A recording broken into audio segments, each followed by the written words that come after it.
The moment my 7-year-old daughter stood up in that courtroom, I knew something was about to change forever. But I never could have imagined what she was hiding, what she showed the judge that day. It didn't just save my life. It exposed a betrayal so deep, so calculated, that everyone in that room sat frozen in absolute shock. And the best part? I had no idea she'd been watching everything all along. Before I tell you what happened, drop a comment and let me know what state or city you're watching from. And if you're new here, hit that subscribe button and turn on notifications so you don't miss stories like this one. Trust me, you're gonna want to stick around for this. It all started on what I thought was going to be the worst day of my life. My husband Michael had filed for divorce. But he wasn't just asking to end our marriage. No, that would have been too simple. Michael wanted everything. The house, the savings, our cars, and most devastating of all, he wanted full custody of our daughter Emma. He was claiming I was an unfit mother, a failure as a wife. He said I was emotionally unstable and couldn't be trusted to raise our little girl.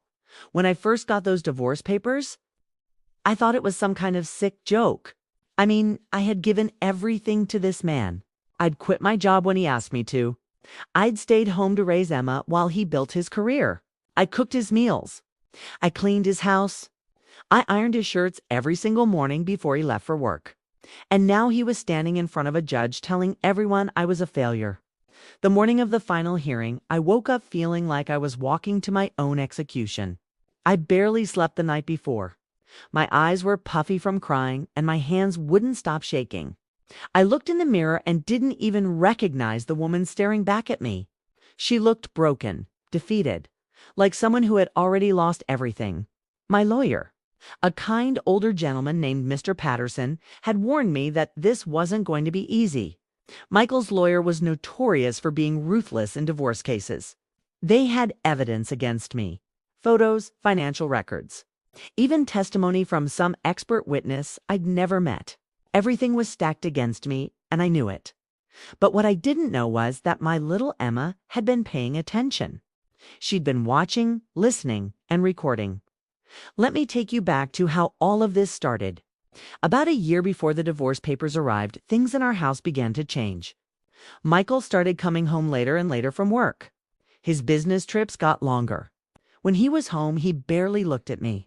We used to talk for hours, laugh together, share everything. But somewhere along the line, I became invisible to him. Like a piece of furniture he walked past every day without noticing. I tried everything to get his attention. I cooked his favorite meals. I kept the house spotless. I made sure Emma was always well-behaved and quiet when he needed to work. I thought if I was just perfect enough, if I tried just a little harder, the old Michael would come back. The man I fell in love with. The man who used to bring me flowers for no reason and tell me I was the most beautiful woman in the world. But that man was gone. And in his place was someone cold. Someone cruel. The first time Michael called me a failure was on a Tuesday night. I remember because I had spent all day making his favorite dinner: pot roast with mashed potatoes and homemade gravy. I even baked a pie for dessert.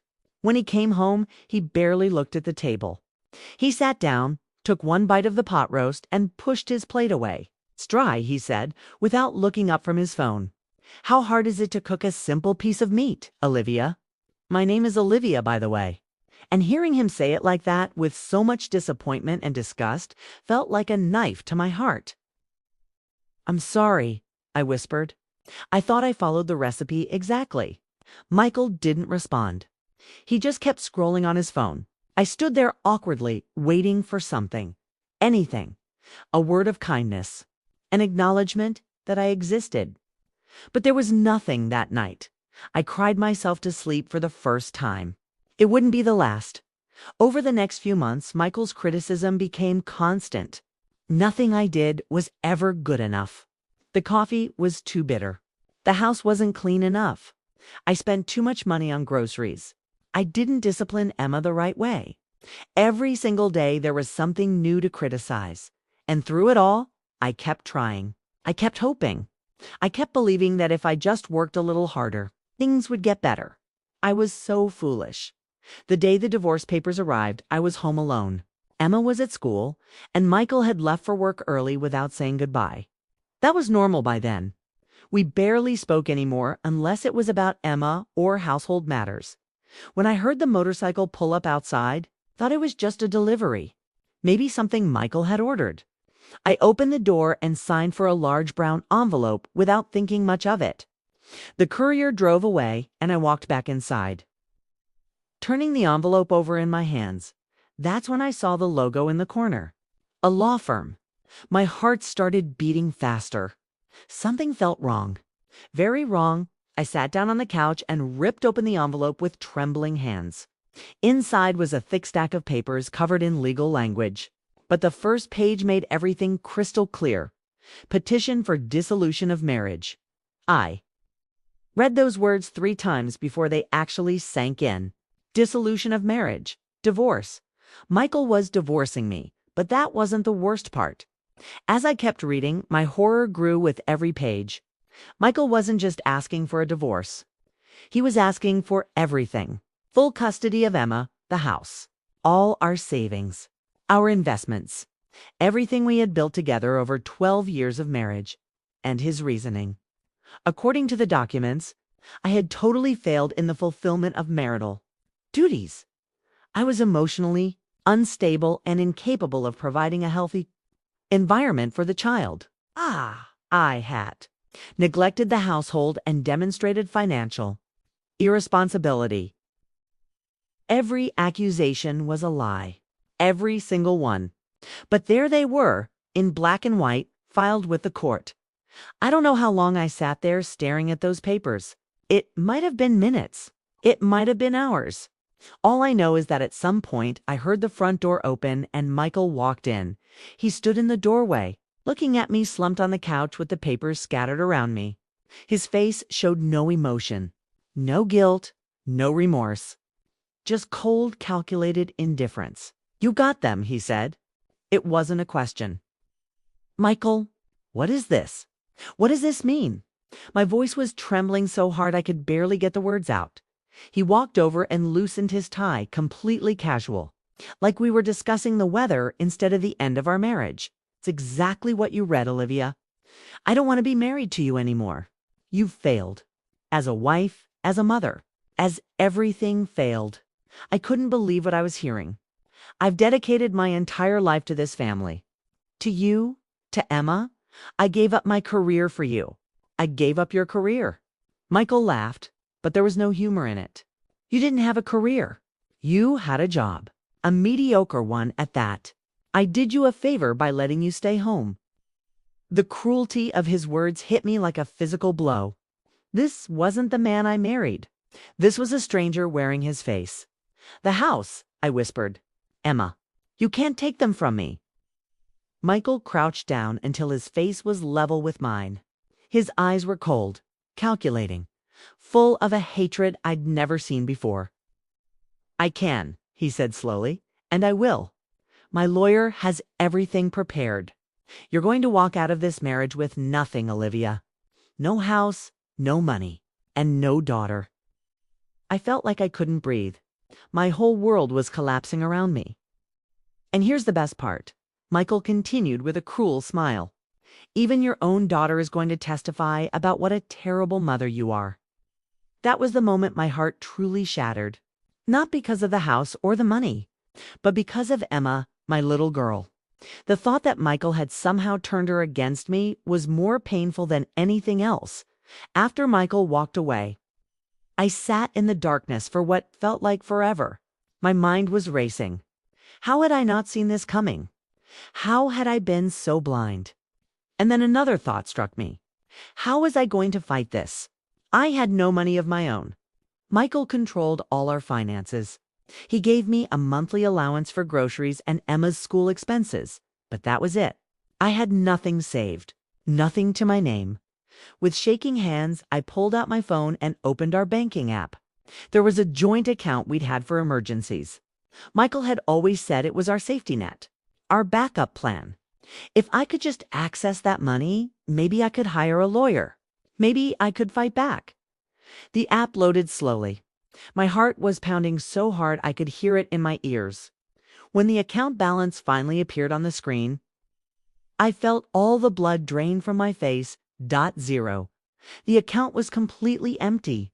I refreshed the page once, twice, 3 times. But the number didn't change. $0. 0 cents.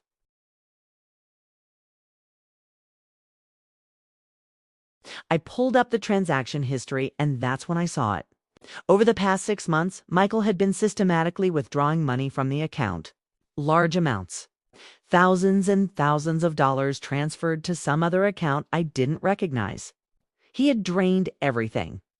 Left me with absolutely nothing. This wasn't just a divorce. This was a carefully planned execution. Michael had spent months preparing to destroy me, and I hadn't suspected a thing. I was completely trapped. No money meant no lawyer. No lawyer meant no way to fight for Emma.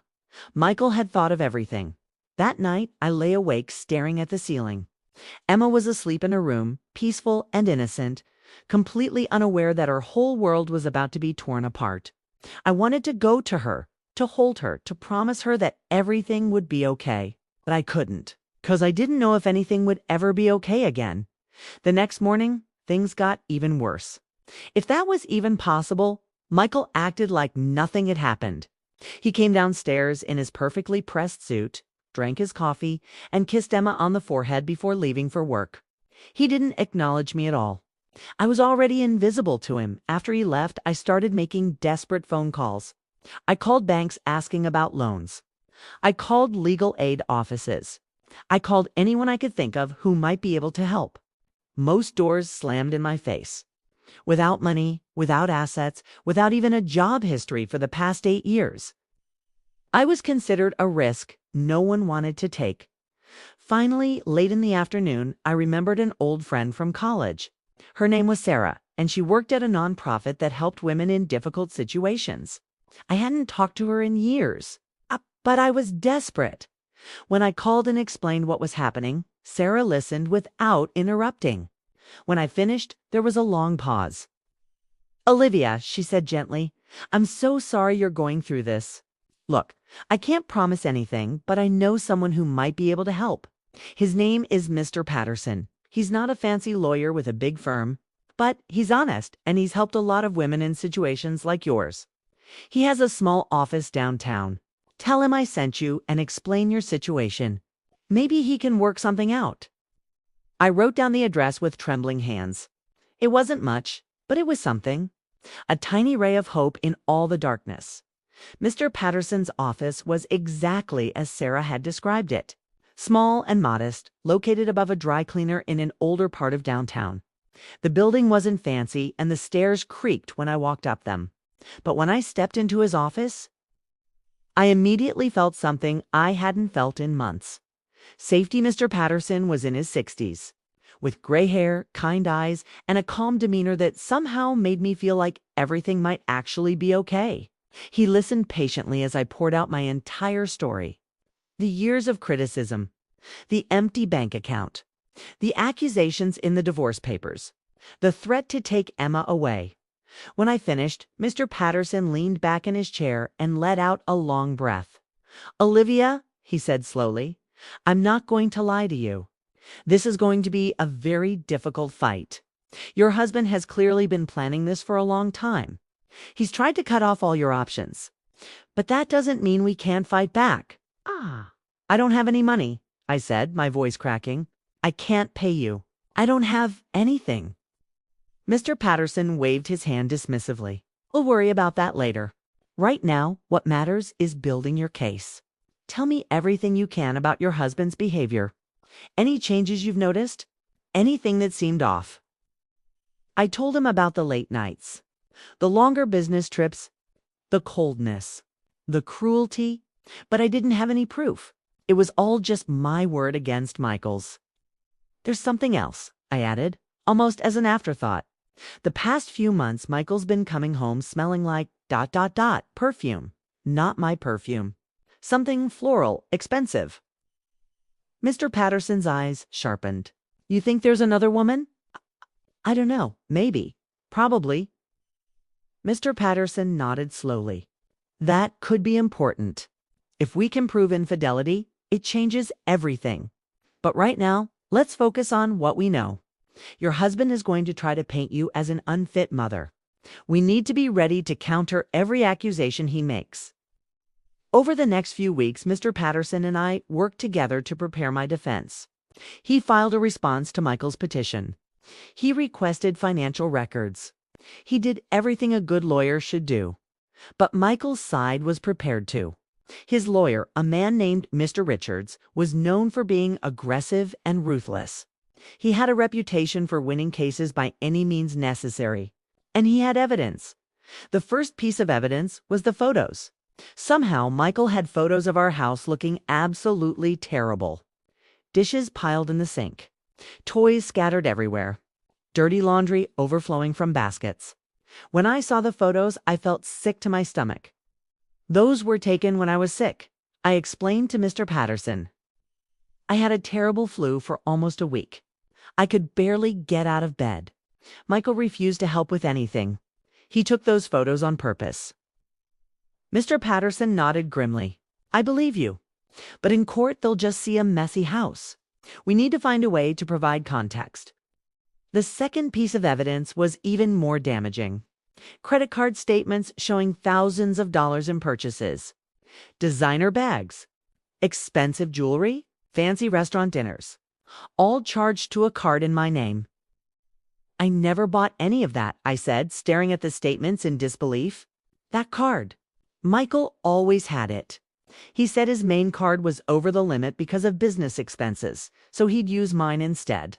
I trusted him. He set you up, Mr. Patterson said flatly. He's been planning this for months, maybe longer, building a case against you piece by piece. But the worst evidence was yet to come. A few days before the trial was scheduled to begin, Mr. Patterson called me into his office with a grim expression. They have an expert witness, he said, sliding a thick document across the desk. A child psychologist named Dr. Amanda Wells, according to this report. She's been observing you and Emma for the past 3 months. What? I grabbed the document and started reading. My hands were shaking so badly I could barely hold the papers. I never met any psychologists. I've never even heard of this woman. According to her report, the observations were conducted in public places. Parks, shopping centers, your daughter's school pickup. She claims she witnessed multiple instances of concerning behavior. I read through the report, and each sentence was like a punch to the gut.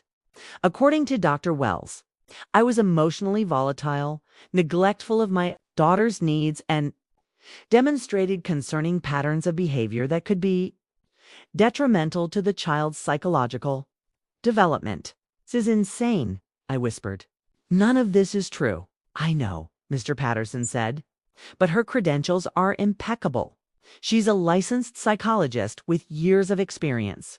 In court, her testimony is going to carry a lot of weight. What do we do? Mr. Patterson was quiet for a long moment. We fight. We tell your side of the story, and we hope the judge can see through their lies. But even as he said it, I could see the doubt in his eyes. Michael had prepared too well. His trap was closing around me, and I didn't know how to escape. The night before the trial, I couldn't sleep. I wandered through the house like a ghost, looking at all the memories we'd made here. Emma's growth chart on the kitchen wall. The mark from her first steps. The picture she'd drawn for me on Mother's Day, still hanging on the refrigerator.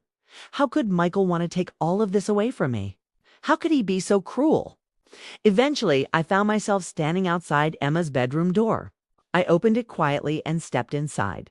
She was sleeping peacefully, her face lit by the soft glow of her nightlight. My beautiful girl.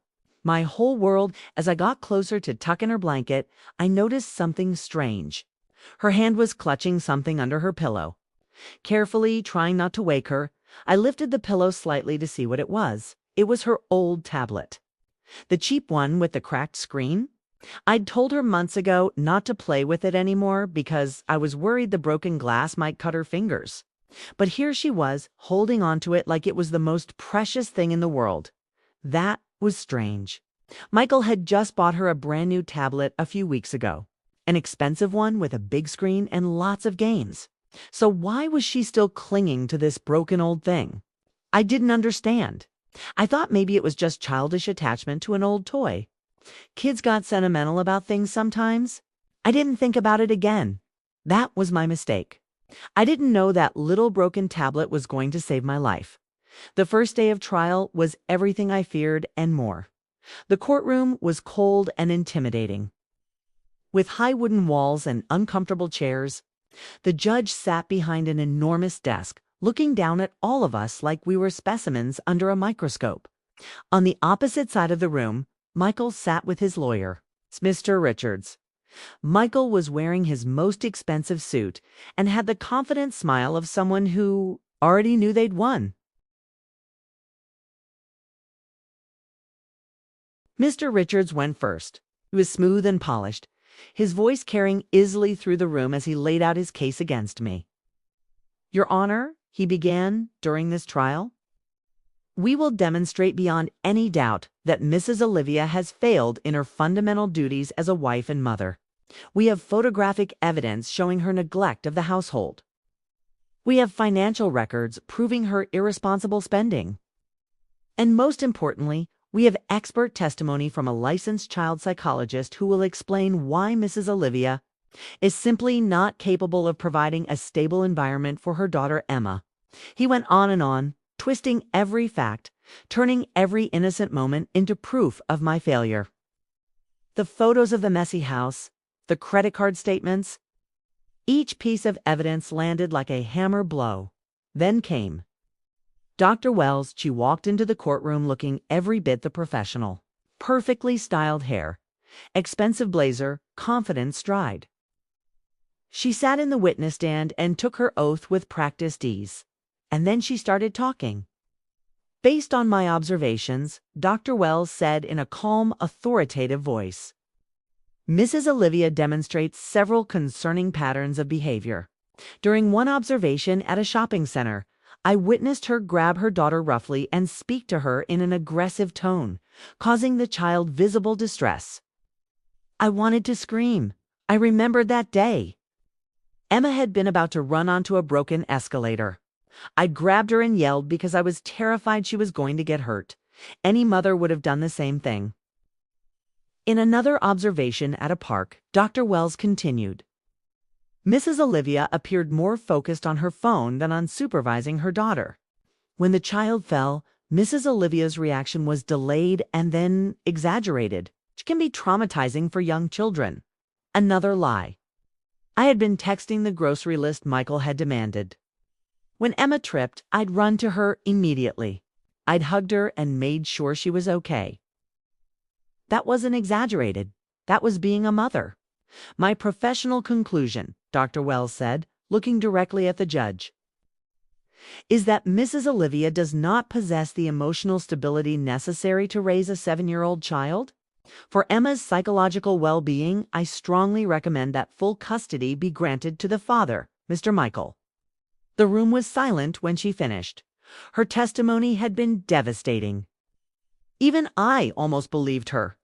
Mr. Patterson tried to fight back during cross-examination, but Dr. Wells was too good. She had an answer for everything. 8. She deflected every question with professional ease. When it was my turn to testify, I tried my best. 8. I explained the context of the photos. I explained about the credit card. I told the truth about everything. But then Mr. Richards stood up for his cross-examination, and he destroyed me. He showed a photo of me that I'd never seen before. Me in my bedroom, hair a mess, face red, clearly screaming and crying. "Mrs. Olivia," Mr. Richards said with fake concern, "can you explain this photo?" I stared at it, my heart sinking. I remembered that night. Michael had just come home and told me I was worthless, that I was a burden, that I didn't deserve to be Emma's mother. He had insulted me until I broke down. That night I started, my voice shaking. Michael said terrible things to me. He provoked me. He wanted me to. "So you admit Mr. Richards cut me off, that you were screaming hysterically. It's just as Dr. Wells described. You admit you lost control of your emotions. No, you don't understand. I think we understand perfectly, Mrs. Olivia. I couldn't help it. The injustice of it all, the lies, the manipulation, was too much. I stood up from my chair and shouted, "He set me up. He took that photo on purpose. He's a liar." The judge banged his gavel. "Mrs. Olivia, sit down and compose yourself." But it was too late. I had done exactly what Michael wanted. I had looked hysterical, unstable, everything they accused me of when the day ended. I knew I had lost. Mr. Patterson tried to comfort me, but we both knew the truth. Michael had won. That night, I went home in a daze. Michael wasn't there, probably out celebrating his victory with Dr. Wells, because at some point during the trial, I had realized the truth. Dr. Wells was wearing the same perfume I'd smelled on Michael's clothes months ago. She wasn't just his expert witness, she was his girlfriend.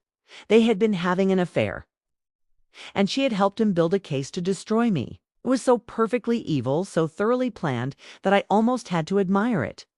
Almost I went to Emma's room that night.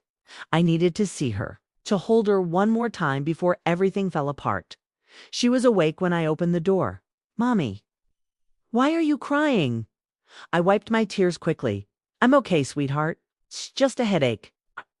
Emma looked at me with those big, wise eyes that seemed to see right through me. "Mommy isn't bad," she said softly.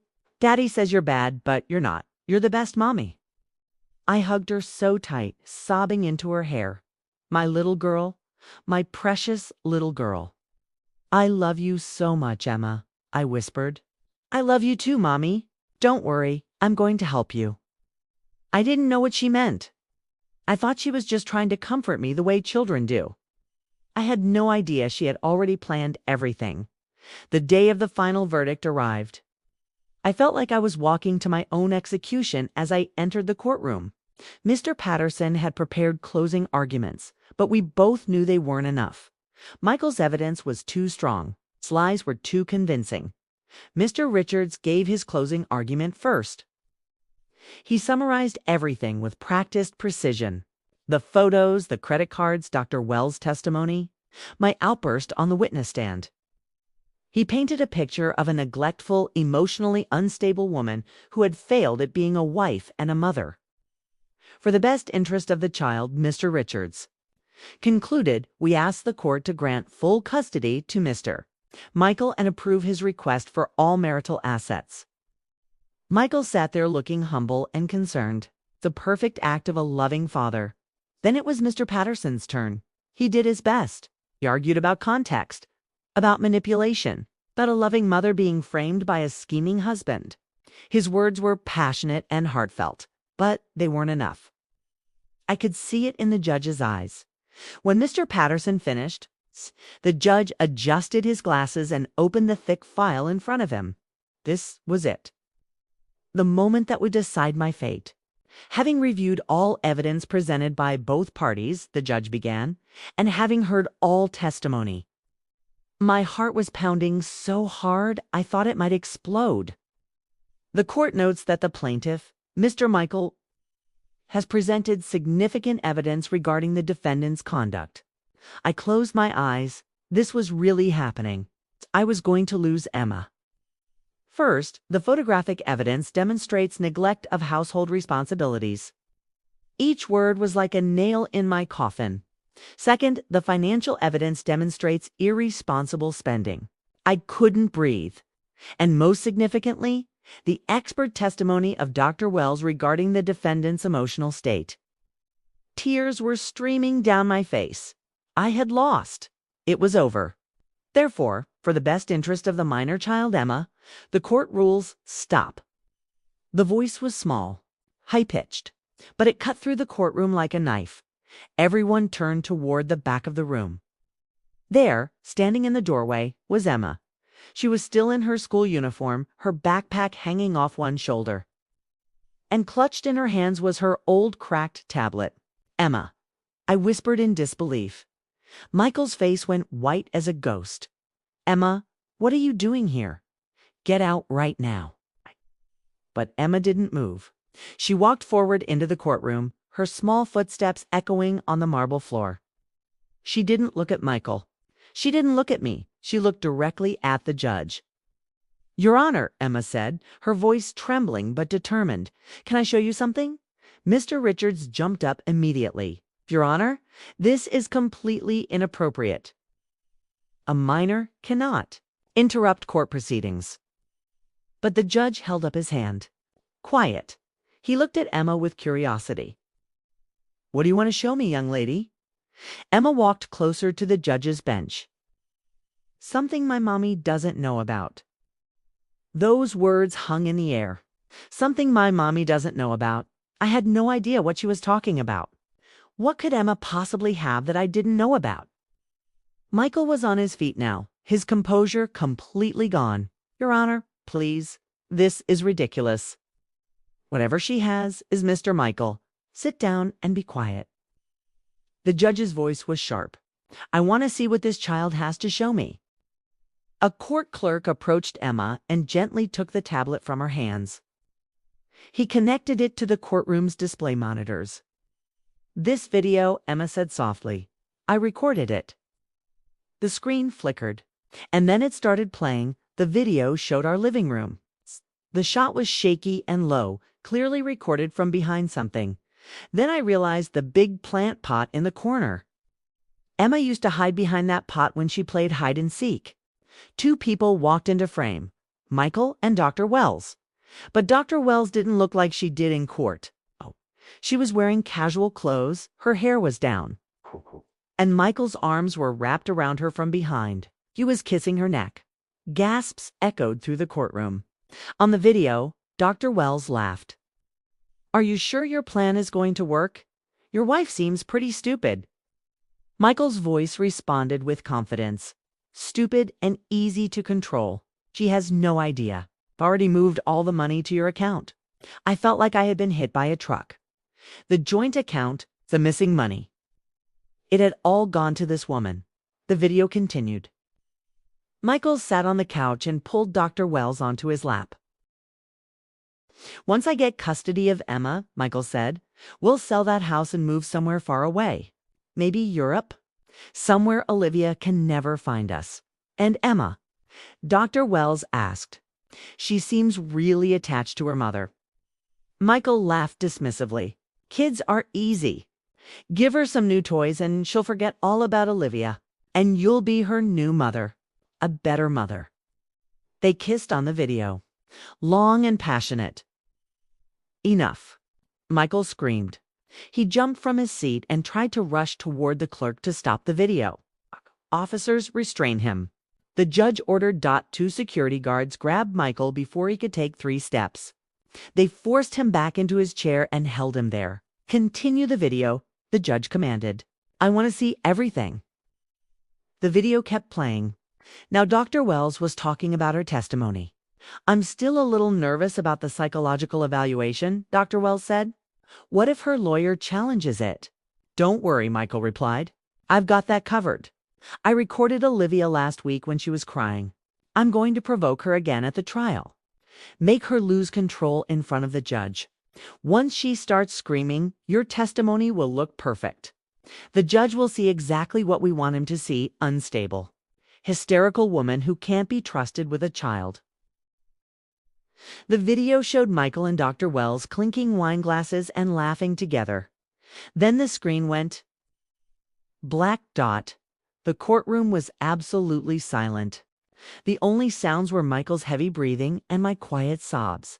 The judge sat motionless for a long moment. When he finally spoke, his voice was cold with barely contained fury. "Mr. Michael, do you still want to claim this video as fake?" Michael opened his mouth, but nothing came out. For the first time since I'd met him, he had nothing to say. The judge turned to Dr. Wells, who was sitting in the gallery, her face as white as paper. "Dr. Wells, you sat in that witness stand. You took an oath to tell the truth. You used your professional credentials to help destroy an innocent woman's life. Officers, arrest that woman immediately." Dr. Wells tried to run. She made it about 3 steps before a security officer caught her and forced her hands behind her back. "No." She screamed. It wasn't my idea. Michael made me do it. He promised we'd be together. He promised. Get her out of my courtroom, the judge said with disgust as Dr. Wells was dragged away. Michael finally found his voice. Your Honor, please. I can explain. She seduced me. She manipulated me. I'm the victim here. But even as he said it, his voice was hollow. The mask had fallen completely. Everyone in that room could see him for exactly what he was. The judge shook his head slowly. Mr. Michael, I have presided over many divorce cases in my career. I have seen lies. I have seen manipulation. But I have never seen anything as calculated and cruel as what you have done to your wife. He picked up Michael's divorce petition and held it up. Let me review your claims. First, you accused your wife of neglecting the household. That has now been proven to be fabricated evidence. Photographs taken deliberately to make her look bad. Second, you accused her of financial irresponsibility. That has now been proven to be theft. You've stolen money from your joint account and transferred it to your mistress. Third, you used false expert testimony to paint your wife as emotionally unstable testimony that was part of a conspiracy to defraud this. Court, the judge threw the papers down. Every single claim you made was a lie. Your entire case is based on fraud, perjury, and manipulation. He turned to Mr. Patterson and me. Ms. Olivia, this court owes you an apology. You were subjected to a systematic campaign of defamation by your own husband. That ends today. I couldn't believe what I was hearing. Tears were streaming down my face, but for the first time in months, they weren't tears of despair. The judge continued, his voice now formal but not unkind. The court makes the following rulings. First, Mr. Michael's petition for divorce is dismissed in its entirety. Second, based on the evidence presented today, Mrs. Olivia is granted an immediate divorce on grounds of adultery and fraud. Third, full custody of the minor child Emma is awarded to Mrs. Olivia, without any visitation rights for Mr. Michael pending further review. Fourth, all assets currently in Mr. Michael's name, as well as any assets transferred to Dr. Amanda Wells, are hereby frozen. A full investigation will be conducted, and all stolen funds will be returned to Mrs. Olivia. Fifth, the family home is awarded entirely to Mrs. Olivia and Emma. Each ruling was like a weight being lifted from my shoulders. And finally, the judge said, his voice hardening based on the video evidence and the confessions made in this courtroom, I am ordering the immediate arrest of Mr. Michael for conspiracy to commit fraud, perjury, theft, and attempting to pervert the course of justice. The security officers who had been holding Michael now handcuffed him. He didn't resist.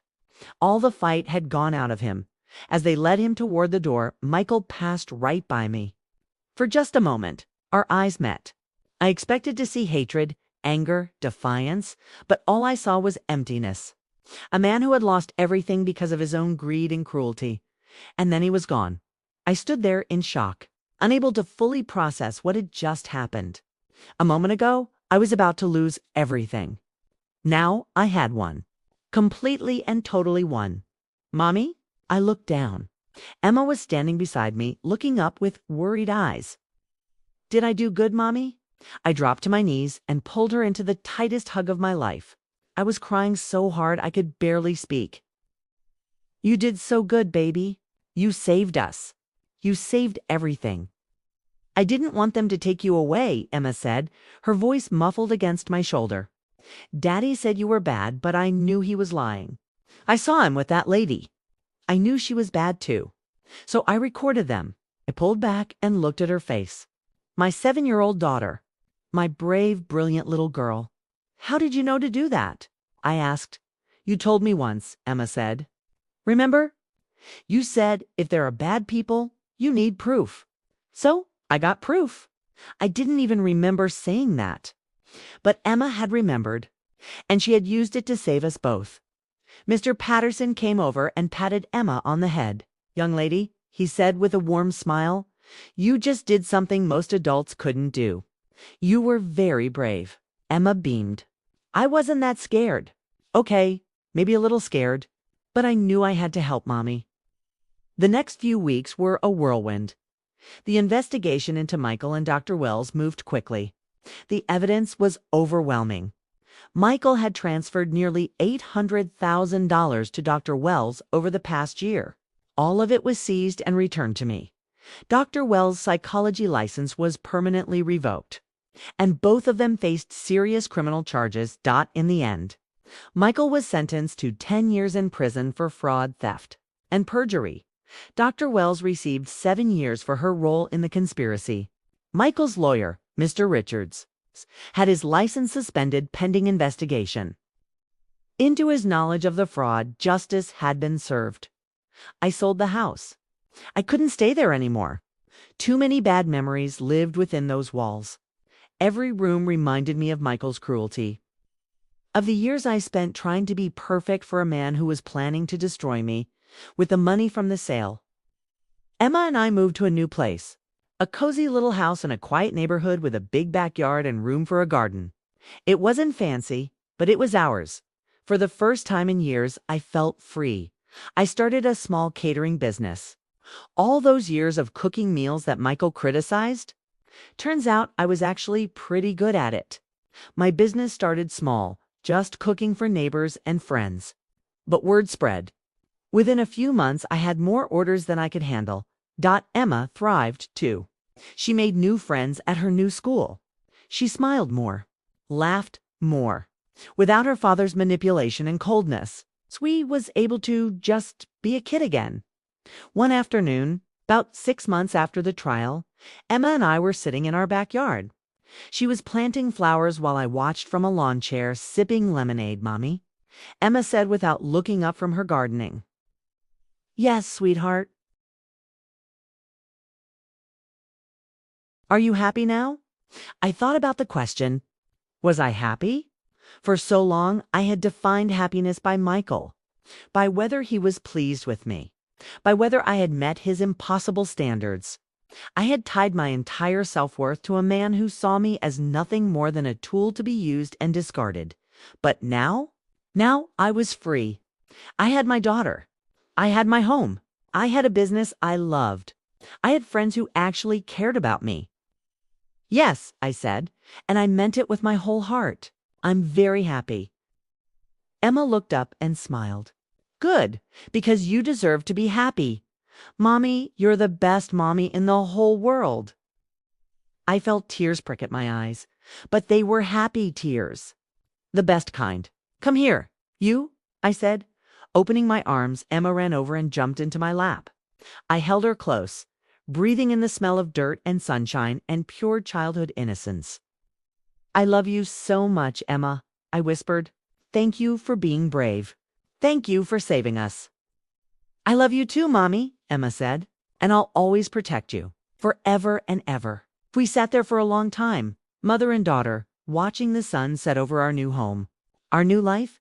A year ago, I thought my world was ending. I thought I had lost everything.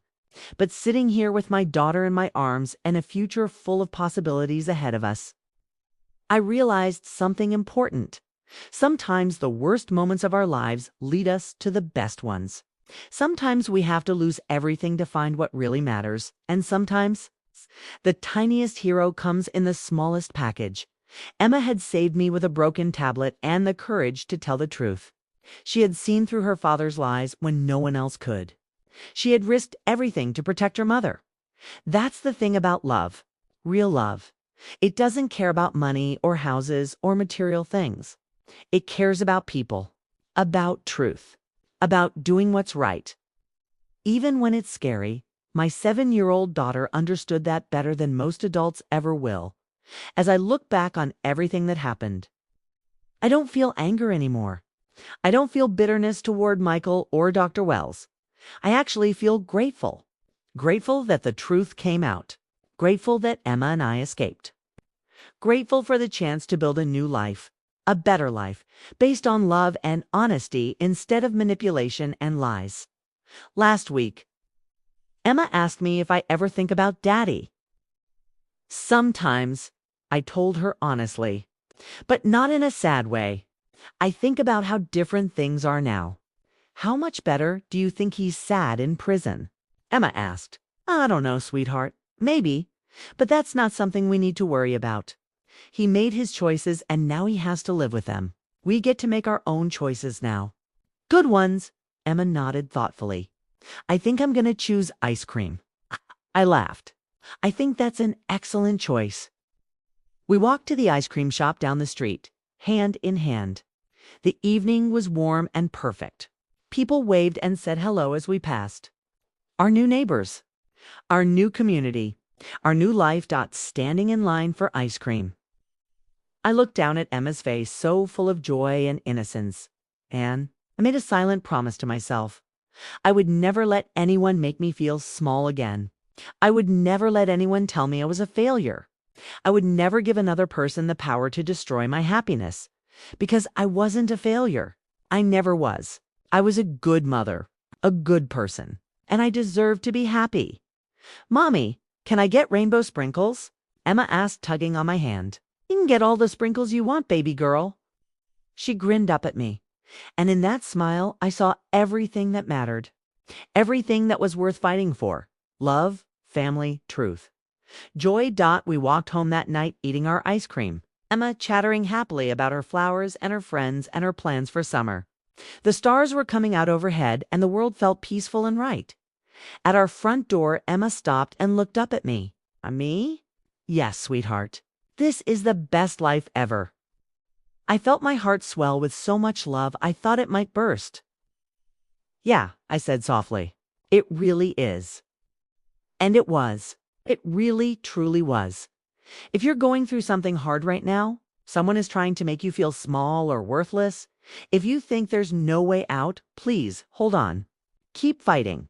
The truth has a way of coming out. Sometimes from the most unexpected places. My salvation came from a 7-year-old.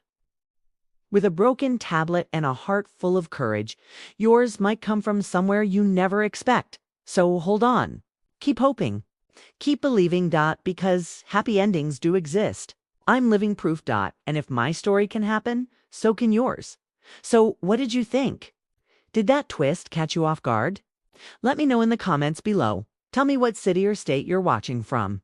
If you enjoyed this story, smash that like button and hit subscribe so you don't miss more stories just like this one.